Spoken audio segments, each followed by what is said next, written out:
शांति। आज 6 मार्च 2025 को हम सतगुरु बाबा के अनमोल श्रीमत भरे मधुर महावाक्य सुनेंगे।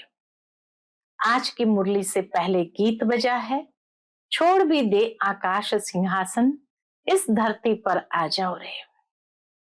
तो बाबा आज कहे कि बच्चे, तुम सभी आत्माएं भी इस भ्रुकुटी के सिंहासन पर आकर बैठी हो। मुझे अपना कोई सिंहासन तो है नहीं, इसलिए मैं इस दादा के सिंहासन पर उनकी आत्मा के बाजू में आकर बैठता हूं। बाबा कहे, तुम जीव आत्माओं का सिंहासन यह आकाश तत्व है और शरीर बिगर तुम सभी आत्माओं का सिंहासन परम धाम है। उस परम धाम को बाबा का सिंहासन भी कहेंगे, जहां सभी आत्माएं स्टार के रूप में विराजमान है। जिस तरह बाबा कहे आकाश में सितारे खड़े हैं, ऐसे ही परम धाम में भी आत्मा रूपी सितारे सभी बिना शरीर के वहां निवास करते हैं। तो उस सिंहासन को छोड़ करके इस आकाश सिंहासन में भ्रुकुटी के अकाल तख्त पर बाबा आकर के विराजमान होते हैं। तो सुनते हैं आज के सतगुरु के वचन। ओम शांति। जैसे तुम आत्माओं को ये शरीर रूपी सिंहासन मिला है, ऐसे बाप भी इस दादा के सिंहासन पर विराजमान है। उन्हें अपना सिंहासन नहीं है। आज की मुरली से प्रश्न है, जिन बच्चों को ईश्वरीय संतान की स्मृति रहती है, उनकी निशानी क्या होगी? उत्तर, उनका सच्चा लव एक बाप से होगा। ईश्वरीय संतान कभी भी लड़ेंगे झगड़ेंगे नहीं। उनकी कुदृष्टि कभी नहीं हो सकती। जब ब्रह्मा कुमार कुमारी अर्थात बहन भाई बने, तो गंदी दृष्टि जा नहीं सकती। आज की मुरली से पहले गीत बजा है, छोड़ भी दे आकाश सिंहासन, इस धरती पर आ जाओ रे। ओम शांति। अब बच्चे जानते हैं, बाबा ने आकाश सिंहासन छोड़कर अब दादा के तन को अपना सिंहासन बनाया है। वह छोड़कर यहाँ आकर बैठे हैं। शिव बाबा परमधाम छोड़कर यहाँ आकर बैठे हैं। ये आकाश तत्व तो है जीव आत्माओं का सिंहासन। आत्माओं का सिंहासन है वह महतत्व, जहां तुम आत्माएं बिगर शरीर रहती थी। जैसे आकाश में सितारे खड़े हैं, वैसे तुम आत्माएं भी बहुत छोटी छोटी वहां रहती हो।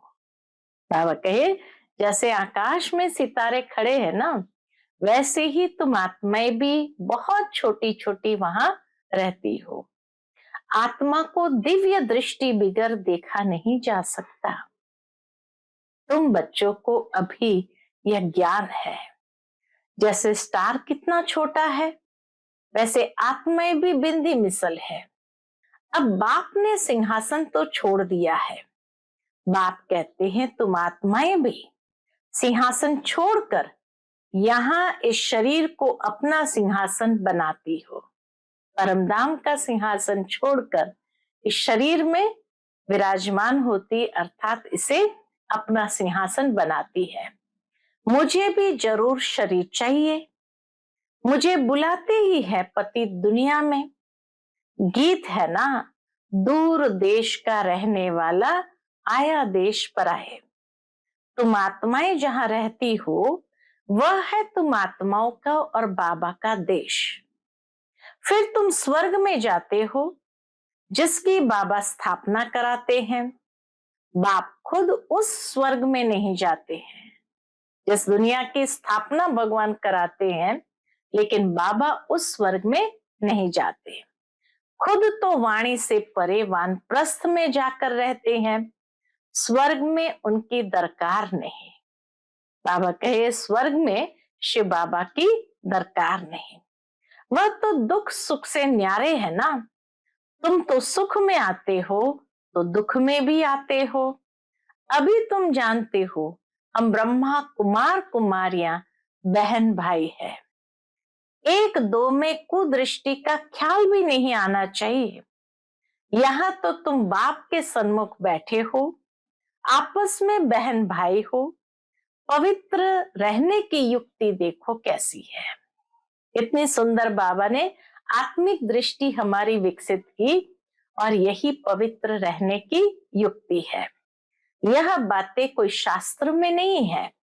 सभी का बाबा एक है तो सभी बच्चे हो गए ना। बच्चों को आपस में लड़ना झगड़ना भी नहीं चाहिए। इस समय तुम जानते हो हम ईश्वरीय संतान है। पहले आसुरी संतान थे, फिर अब संगम पर ईश्वरीय संतान बने हैं, फिर सतयुग में दैवी संतान होंगे। यह चक्र का बच्चों को मालूम पड़ा है। तुम ब्रह्मा कुमार कुमारियां हो, फिर कभी कुदृष्टि जाएगी नहीं। जब इस स्वमान में भी रहते हैं कि हम ब्रह्मा कुमार कुमारियां हैं, तो बाबा कहे कभी कुदृष्टि जाएगी नहीं। सतयुग में कुदृष्टि होती नहीं। कुदृष्टि रावण राज्य में होती है। तुम बच्चों को सिवाय एक बाप के और कोई की याद नहीं रहनी चाहिए। सबसे जास्ती एक बाप से लव हो जाए, मेरा तो एक शिव बाबा दूसरा न कोई। बाप कहते बच्चे अभी तुमको शिवालय में चलना है। शिव बाबा स्वर्ग की स्थापना कर रहे हैं। आधा कल्प रावण राज्य चला है जिससे दुर्गति को पाया है। रावण क्या है, उसको जलाते क्यों है, यह भी कोई नहीं जानते। शिव बाबा को भी नहीं जानते।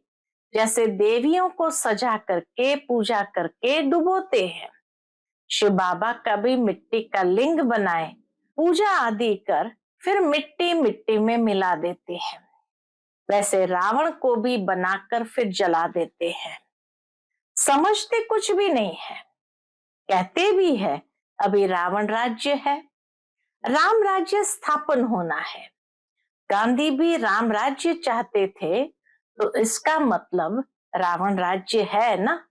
राम राज्य की चाहना तो तभी होगी जब सामने रावण राज्य होगा। जो बच्चे इस रावण राज्य में कामचिता पर बैठ जल गए थे, बाप आकर फिर से उन पर ज्ञान वर्षा करते हैं और सबका कल्याण करते हैं। जैसे सूखी जमीन पर बरसात पड़ने से घास निकल आता है ना, तुम्हारे पर भी ज्ञान की वर्षा न होने से कितने कंगाल बन गए थे। अभी फिर ज्ञान वर्षा होती है जिससे तुम विश्व के मालिक बन जाएंगे। बल तुम बच्चे गृहस्थ व्यवहार में रहते हो, परंतु अंदर में बहुत खुशी रहनी चाहिए। जैसे कोई गरीब के बच्चे पढ़ते हैं तो पढ़ाई से बैरिस्टर आदि बन जाते हैं। वो भी बड़ों बड़ों के साथ बैठते हैं, खाते पीते हैं। भीलने की बात भी शास्त्र में है ना। अमीर से अमीर की भी बातें हैं, तो भीलने की बात भी शास्त्रों में है ना।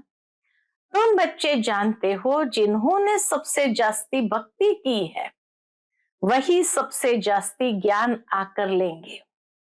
सबसे जास्ती शुरू से लेकर तो हमने भक्ति की है, फिर हमको ही बाबा स्वर्ग में पहले पहले भेज देते हैं।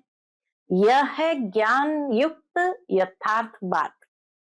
यह है ज्ञान युक्त यथार्थ बात। बरोबर हम ही सो पूज्य थे, फिर सो पुजारी बनते हैं, नीचे उतरते जाते हैं। बच्चों को सारा ज्ञान समझाया जाता है। इस समय ये सारी दुनिया कैसी है? बाबा के इस समय ये सारी दुनिया नास्तिक है।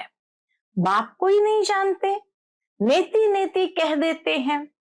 आगे चलकर ये सन्यासी आदि सब आकर आस्तिक जरूर बनेंगे। कोई एक सन्यासी आ जाए तो भी उन पर सभी विश्वास थोड़ी करेंगे। बाबा कहे कोई एक भी सन्यासी अगर आ जाए, बीके बन जाए, तो भी उन पर सभी विश्वास थोड़ी करेंगे। कहेंगे इन पर बीके ने जादू लगाया है, उनके चेले को गद्दी पर बिठाए उनको उड़ा देंगे। ऐसे बहुत सन्यासी तुम्हारे पास आए हैं, फिर गुम हो जाते हैं। यह है बड़ा वंडरफुल ड्रामा। अभी तुम बच्चे आदि से लेकर अंत तक सब जानते हो। तुम्हारे में भी नंबरवार पुरुषार्थ अनुसार धारणा कर सकते हैं। बाप के पास सारा ज्ञान है, तुम्हारे पास भी होना चाहिए। दिन प्रतिदिन कितने सेंटर्स खुलते रहते हैं। बच्चों को बहुत रहमदिल बनना है। बाप कहते हैं अपने ऊपर भी रहमदिल बनो, बेरहमी नहीं बनो। अपने ऊपर रहम करना है। कैसे कैसे अपने ऊपर रहम करना है, वह भी समझाते रहते हैं। बाप को याद कर पतित से पावन बनना है, फिर कभी पतित बनने का पुरुषार्थ नहीं करना। दृष्टि बड़ी अच्छी चाहिए। हम ब्राह्मण ईश्वरीय संतान है, ईश्वर ने हमको एडॉप्ट किया है ना। अब मनुष्य से देवता बनना है। पहले सूक्ष्म वतनवासी फरिश्ता बनेंगे। अभी तुम फरिश्ते बन रहे हो। अभी पुरुषार्थ हमारा चल रहा है, ब्राह्मण सो फरिश्ता और फरिश्ता सो देवता। तो अभी तुम फरिश्ते बन रहे हो। सूक्ष्म वतन का भी राज बच्चों को समझाया है। यहाँ है टॉकी, सूक्ष्म वतन में है मूवी और मूल वतन में है साइलेंस। सूक्ष्म वतन है फरिश्तों का। जैसे गोस्ट को छाया का शरीर होता है ना, आत्मा को शरीर नहीं मिलता है तो भटकती रहती है, उनको गोस्ट कहा जाता है, भूत कहते हैं ना। उनको इन आंखों से भी देख सकते हैं, कोई कोई देख सकते हैं। यह फिर है सूक्ष्म वतनवासी फरिश्ते। ये सब बातें बहुत समझने की है। मूल वतन, सूक्ष्म वतन, स्थूल वतन, इनका तुमको ज्ञान है। चलते फिरते बुद्धि में ये सारा ज्ञान रहना चाहिए। हम असल मूल वतन के रहवासी हैं। अभी हम वहां जाएंगे वाया सूक्ष्म वतन। बाबा सूक्ष्म वतन इस समय ही रचते हैं। पहले सूक्ष्म फिर स्थूल चाहिए। अभी यह है संगम युग, इनको ईश्वरीय युग कहेंगे। संगम युग को आज बाबा ने नया नाम दिया, इसको ईश्वरीय युग कहेंगे और उनको दैवी युग कहेंगे, सतयुग को दैवी युग कहेंगे। तुम बच्चों को कितनी खुशी होनी चाहिए। कुदृष्टि जाती है फिर ऊंच पद पा न सके। अभी तुम ब्राह्मण ब्राह्मणियां हो ना, फिर घर जाने से भूल नहीं जाना चाहिए। तुम संग दोष में आकर भूल जाते हो। तुम हंस ईश्वरीय संतान हो। तुम्हारी किसी में भी आंतरिक रग नहीं जानी चाहिए। अगर रग जाती है तो कहेंगे मोह की बंदरी। अगर कहीं रग जाती है तो उनको बाबा ने टाइटल दिया, उनको कहा जाएगा मोह की बंदरी। तुम्हारा धंधा ही है सबको पावन बनाना। तुम हो विश्व को स्वर्ग बनाने वाले। कहां वह रावण की आसुरी संतान, कहां तुम ईश्वरीय संतान। तुम बच्चों को अपनी अवस्था एक रस बनाने के लिए सब कुछ देखते हुए जैसे कि देखते ही नहीं है, यह अभ्यास करना है। देखते हुए नहीं देखने का अभ्यास करना है। इसमें बुद्धि को एक रस रखना हिम्मत की बात है। परफेक्ट होने में मेहनत लगती है। संपूर्ण बनने में टाइम चाहिए। जब कर्मातीत अवस्था हो तब वह दृष्टि बैठे, तब तक कुछ न कुछ खींच होती रहेगी। बाबा कहे संपूर्ण बनने में परफेक्ट दृष्टि हो जाएगी, तब तक कुछ न कुछ खींच होती रहेगी। इसमें बिल्कुल उपराम होना पड़ता है। लाइन क्लियर चाहिए। देखते हुए जैसे तुम देखते ही नहीं हो, ऐसा अभ्यास जिसका होगा वही उच्च पद पाएगा। अभी वह अवस्था थोड़ी है। सन्यासी तो इन बातों को समझते भी नहीं है। यहाँ तो बड़ी मेहनत लगती है। तुम जानते हो, हम भी इस पुरानी दुनिया का सन्यास कर बैठे हैं। बस हमको तो अब स्वीट साइलेंस होम में जाना है, और कोई की बुद्धि में नहीं है जितना तुम्हारी बुद्धि में है। तुम ही जानते हो अब वापस जाना है। शिव भगवान वाच भी है। वह पतित पावन लिबरेटर गाइड है। कृष्ण कोई गाइड नहीं है। इस समय तुम भी सबको रास्ता बताना सीखते हो, इसलिए तुम्हारा नाम पांडव रखा है। पांडव ही सबको सत्य रास्ता बताते हैं। तुम पांडवों की सेना है। अभी तुम देही अभिमानी बने हो। जानते हो अब वापस जाना है। यह पुराना शरीर छोड़ना है। सर्प का मिसाल, भ्रमरी का मिसाल, यह सब है तुम्हारा इस समय का। तुम अभी प्रैक्टिकल में हो, वह तो यह धंधा कर ना सके। दुनिया के लोग ये धंधा कर न सके। तुम जानते हो ये कब्रिस्तान है, अब फिर परिस्तान बनना है। तुम्हारे लिए सब दिन लकी है। हमारे लिए बाबा कहे सब दिन लकी है। तुम बच्चे सदैव लकी हो। गुरुवार के दिन बच्चों को स्कूल में बिठाते हैं। ये रस्म चली आती है। तुमको अभी वृक्षपति पढ़ाते हैं, इसलिए बाबा कहे तुम्हारे लिए सब दिन वृक्षपति का दिन है। यह बृहस्पति की दशा तुम्हारी जन्म जन्मांतर चलती है। यह बेहद की दशा। भक्ति मार्ग में हद की दशाएं चलती हैं। अभी है बेहद की दशा, तो पूरी रीति मेहनत करनी चाहिए। लक्ष्मी नारायण कोई एक तो नहीं है ना, उन्हों की तो डिनाइस्टी होगी ना। जरूर बहुत राज्य करते होंगे। लक्ष्मी नारायण की सूर्यवंशी डिनाइस्टी का राज्य चला है। यह बातें भी तुम्हारी बुद्धि में है। तुम बच्चों को यह भी साक्षात्कार हुआ है कि कैसे राज तिलक देते हैं। सतयुग त्रेता में कैसे राज तिलक दिया जाता, यह भी बाबा कहे तुम बच्चों को साक्षात्कार हुआ है। सूर्यवंशी फिर चंद्रवंशी को कैसे राज्य देते हैं।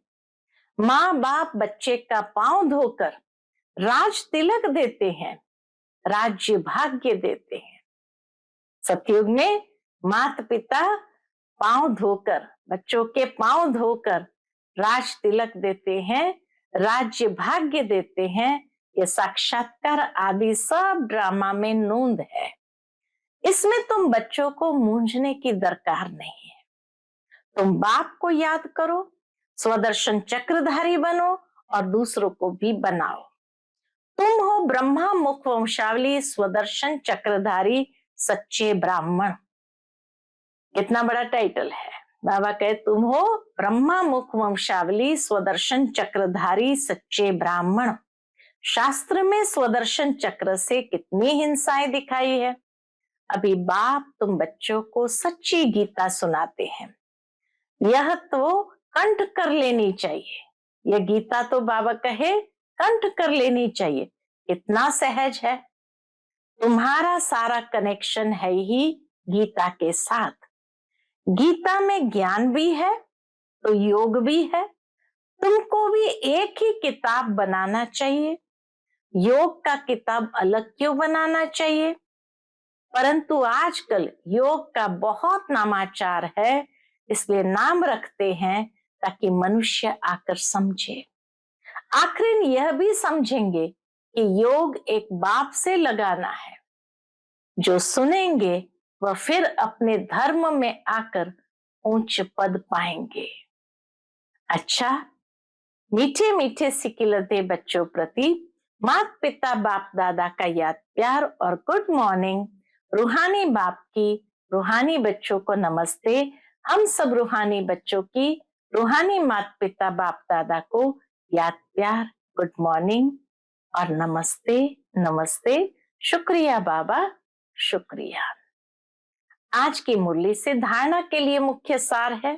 पहली पॉइंट, अपने ऊपर आप ही रहम करना है। अपनी दृष्टि बहुत अच्छी पवित्र रखनी है। ईश्वर ने मनुष्य से देवता बनाने के लिए एडॉप्ट किया है, इसलिए पतित बनने का कभी ख्याल भी न आए। दूसरी पॉइंट, संपूर्ण कर्मातीत अवस्था को प्राप्त करने के लिए सदा उपराम रहने का अभ्यास करना है। इस दुनिया में सब कुछ देखते हुए भी नहीं देखना है। इसी अभ्यास से अवस्था एक रस बनानी है।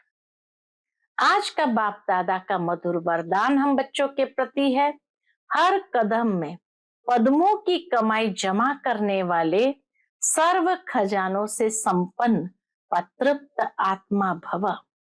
हर कदम में पद्मों की कमाई जमा करने वाले सर्व खजानों से संपन्न व तृप्त आत्मा भव।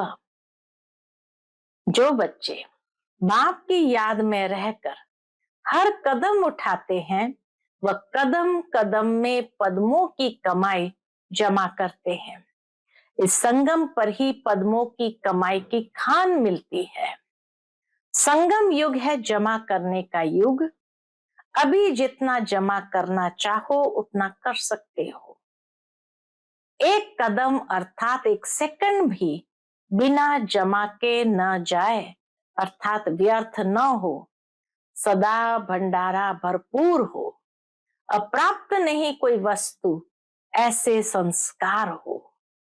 जब अभी ऐसी तृप्त व संपन्न आत्मा बनेंगे, तब भविष्य में अखुट खजानों के मालिक होंगे। आज का स्लोगन है, कोई भी बात में अपसेट होने के बजाय नॉलेजफुल की सीट पर सेट हो। कोई भी बात में अपसेट होने के बजाय नॉलेजफुल की सीट पर सेट रहो। फिर मातेश्वरी जी के अनमोल महावाक्य है, टाइटल है आधा कल्प ज्ञान ब्रह्मा का दिन और आधा कल्प भक्ति मार्ग ब्रह्मा की रात। आधा कल्प है ब्रह्मा का दिन, आधा कल्प है ब्रह्मा की रात। अब रात पूरी हो सवेरा आना है। अब परमात्मा आकर अंधियारे की अंत कर सोजरे की आदि करता है। ज्ञान से है रोशनी, भक्ति से है अंधियारा। गीत में भी कहते हैं, इस पाप की दुनिया से दूर कहीं ले चल, चित्त चैन जहां पावे। यह है बेचैन दुनिया, जहां चैन नहीं है। मुक्ति में न है चैन न है बेचैन। सतयुग त्रेता है चैन की दुनिया। जिस सुखधाम को सभी याद करते हैं, तो अब तुम चैन की दुनिया में चल रहे हो। वहां कोई अपवित्र आत्मा जा नहीं सकती। वह अंत में धर्मराज के डंडे खाए कर्म बंधन से मुक्त हो शुद्ध संस्कार ले जाते हैं, क्योंकि वहां न अशुद्ध संस्कार होते न पाप होता है। जब आत्मा अपने असली बाप को भूल जाती है, तो यह भूल भुलैया का अनादि खेल हार जीत का बना हुआ है। इसलिए अपन इस सर्वशक्तिवान परमात्मा द्वारा शक्ति ले विकारों के ऊपर विजय पहन 21 जन्मों के लिए राज्य भाग्य ले रहे हैं। अच्छा, ओम शांति। आज का अव्यक्त इशारा, सत्यता और सभ्यता रूपी कल्चर को अपनाओ। आपके बोल में स्नेह भी हो, मधुरता और महानता भी हो, सत्यता भी हो, लेकिन स्वरूप की नम्रता भी हो। निर्भय होकर अथॉरिटी से बोलो, लेकिन बोल मर्यादा के अंदर हो। दोनों बातों का बैलेंस हो। जहां बैलेंस होता है, वहां कमाल दिखाई देती है और वह शब्द कड़े नहीं मीठे लगते हैं। तो अथॉरिटी और नम्रता दोनों के बैलेंस की कमाल दिखाओ। यही है बाप की प्रत्यक्षता का साधन। अच्छा, ओम शांति।